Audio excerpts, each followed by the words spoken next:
Let's bring in our panel to debate this issue, beginning with Terry Schilling, president at the American Principles Project.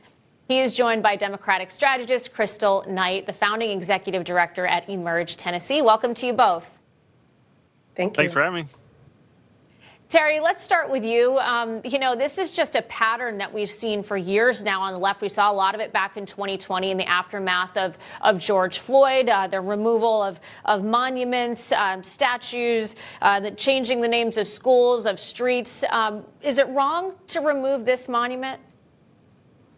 It's absolutely wrong, and thanks so much for having me, Jen. It's absolutely wrong, but it's very symbolic, right? The name of this monument is the Reconciliation Monument. It is meant to reconcile the nation that had just gotten done battling a very bloody and contentious civil war, and I do think it's symbolic of the time that we live in, right? There is no reconciliation with the modern-day American left. They want domination. They want complete eradication of their political opponents. They want complete silence. They want to rewrite American history. And I just have, a simple question. If we're going to tear down monuments like this that encourage reconciliation, then why aren't we tearing down George Washington's home, Mount Vernon, which is a literal plantation, right? These are objects of American history, and we do need to remember them because there was a lot of bloodshed, and this was a very important very important war that determined where we are now today.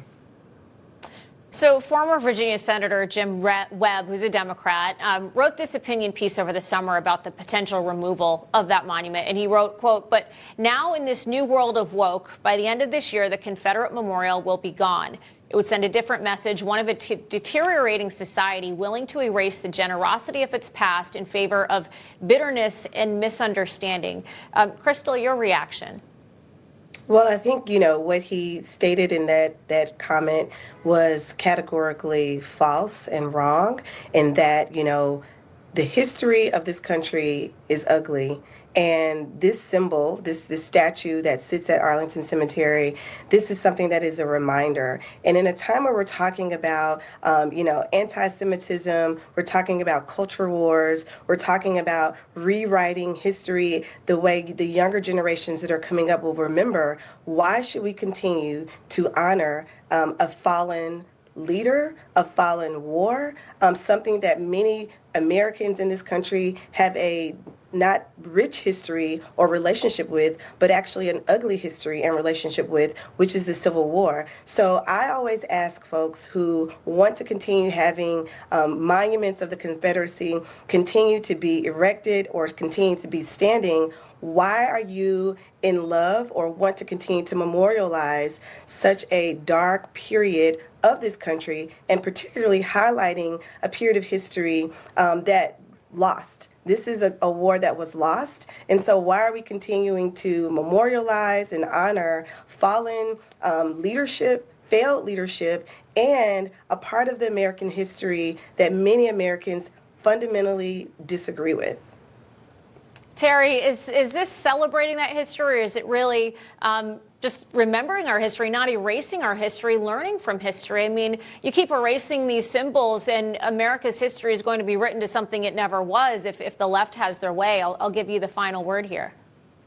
No, I'm shocked that the American left now doesn't want to remind us that we had slavery, remind us that we had a civil war. They nonstop talk about slavery as an institution as if it still affects everyone today.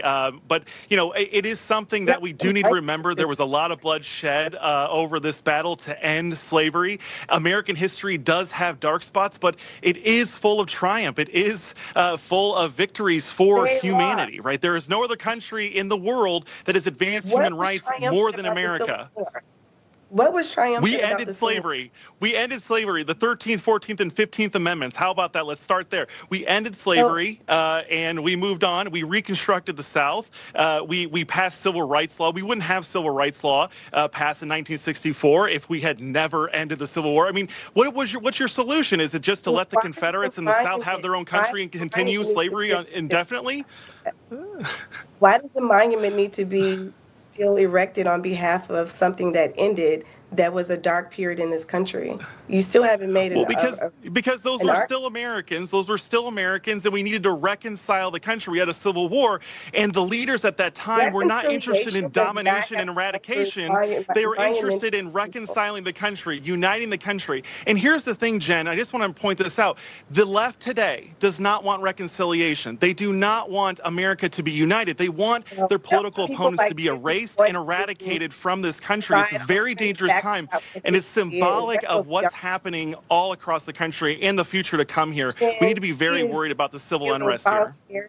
And so that is what the left does not want. It's people who on the right who will think that they can rewrite history by, retelling a story in an alternative way. I don't know, Crystal. I think it's the left that's really trying to rewrite history, and I kind of lean in with Terry here, but this is a debate. I mean, I wish we had an hour to go over this. It's an interesting topic. It's one that's not just here in Washington, but it's happened all over the country. This is going on. Terry and Crystal, so glad to have you both here today. Hopefully we can continue this another time soon. Thank you both for your time. Thanks, Jen.